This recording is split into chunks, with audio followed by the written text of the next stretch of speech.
Welcome Bangalore to Salem foods. இன்றைக்கி பார்க்க போகிற ரெசிபி என்னன்னா கடலைப்பருப்பு குருமா. இது இட்லி, தோசை, சப்பாத்திக்கு அருமையான காம்பினேஷனுங்க. நம்ம பல வெரைட்டி குருமாக்கள் செஞ்சுருப்போம். கடலைப்பருப்பு குருமா செஞ்சு பாருங்கள். உங்களுக்கு அடிக்கடி செய்யணுன்னு நீங்கள் நினைப்பீங்க. அந்த அளவுக்கு டேஸ்ட் வேறு லெவலாக இருக்கும். நான் இன்றைக்கி இட்லிக்கு செஞ்ச அருமையான சுவையில் இந்த குருமா இருந்தது. முதல்ல நம்ம பருப்பு வேக வச்சுக்கணும். கடலைப்பருப்பு தான் இதுக்கு நல்லா இருக்கும். அதனால் கடலைப்பருப்பு நான் வேக வச்சு ஒரு பக்கம் எடுத்து வச்சுருக்கிறேன். இதுக்கு இன்க்ரீடியன்ட்ஸ் பட்டை, சோம்பு, லவங்கம், இஞ்சி, பூண்டு இத்தனையும் நம்ம அரைச்சிக்கணும். இப்போ நம்ம அரைக்க வேண்டிய பொருட்களெல்லாம் முதல்ல அரைச்சிக்கலாங்க. பருப்பு அரைச்சிக்கணும், அப்புறம் தேங்காய் அரைச்சிக்கணும். அதனால் அரைக்க வேண்டியதெல்லாம் முதல்ல அரைச்சிட்டு அதன் பிறகு செய்யலாம். இப்போ மிக்ஸி ஜாரில் இஞ்சி, பூண்டு, பட்டை, லவங்கம், சோம்பு போட்டு அரைச்சி ஒரு தட்டில் எடுத்து வச்சாச்சு. இது கொரகொரப்பாக கொஞ்சம் இருந்தால் நல்லாயிருக்கும். இப்போ அதே ஜாரை வாஷ் பண்ணாமல் கடலைப்பருப்பு அரைச்சிக்க போகிறேன். நைஸாக அரைச்சிக்கலாங்க. இதில் தான் நம்ம குருமா வைக்க போகிறோம். அருமையாக இருக்குங்க கடலைப்பருப்பு குருமா. அதாவது தமிழ்நாட்டில் அவ்வளோ செய்ய மாட்டாங்க, பெங்களூரில் செய்கிறாங்க. இந்த மாதிரி ஹோட்டல்ஸில் செய்கிறாங்க. இப்போ அதை அரைச்சி வச்சாச்சு. இப்போ தேங்காய், கொத்தமல்லி, தக்காளி பழம் இதை நம்ம அரைச்சிக்கலாம்.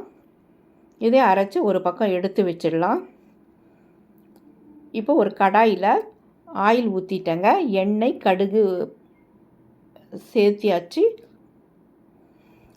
ஏலக்காய் ஒரு 2 போட்டாச்சுங்க. வெங்காயம், கருவேப்பிலை போட்டு நல்லா வதக்கணும். இதுக்கு ஏலக்காய் 2 போட்டால் தாங்க அருமையாக இருக்கும். 2 பச்சை மிளகா, அப்புறம் அரைச்ச மசால் அதையும் போட்டு நல்லா வதக்கலாம். நல்லா வதக்கிட்டு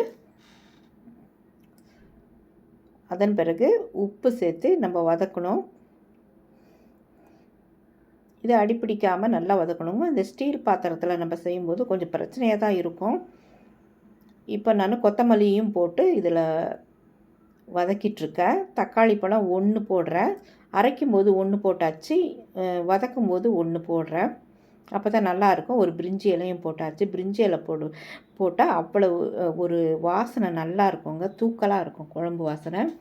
இப்போ மிளகாத்தூள், மல்லித்தூள் உங்களுக்கு எவ்வளோ காரம் வேணுமோ அவ்வளோ போட்டுக்கோங்க. அப்புறம் மஞ்சத்தூளும் சேர்த்து அந்த எண்ணெயிலே அந்த மிளகாத்தூள், மல்லித்தூள் எல்லாமே வதக்கட்டும். வதங்கின பிறகு நாம் அரைச்சி வச்ச தேங்காய், அது தக்காளி பழம் இது போட்டிருக்கோம் இல்லைங்களா, கொத்தமல்லி அது எல்லாமே போட்டு நல்லா வதக்கலாம். கொஞ்ச நேரம் இந்த தேங்காய் இந்த மசாலோட சேர்ந்து இருக்கட்டும். கொஞ்ச நேரம் ஒரு 2 நிமிஷம் அப்படியே நான் வதக்கி கொஞ்ச நேரம் விட்ட பிறகு தான் ஜார் தண்ணி ஊற்றுறேன். ஜார் தண்ணி ஊற்றி நல்லா கலந்து விட்டுடலாம். நமக்கு கொஞ்சம் நிறைய தண்ணி ஊற்றணும். ஏன்னா பருப்பு போட போகிறோம், பருப்பு விழுது போட போகிறோம். அதனால் குழம்புக்கு தண்ணி நிறைய ஊற்றணும். இப்போ நான் மறுபடியும் தண்ணி ஊற்றி கொதிக்க வைக்க போகிறேன். கொதித்த பிறகு நம்ம அரைத்த பருப்பு விழுதை இதில் சேர்த்துலாம். இதில் சேர்த்து நல்லா கலந்து விட்டுடலாம். இப்போ இந்த பருப்பெல்லாம் போட்ட உடனே உப்பு கொஞ்சம் குறைவாக இருக்கும், மிளகாத்தூள் காரம் கூட குறைவாக இருக்கும்.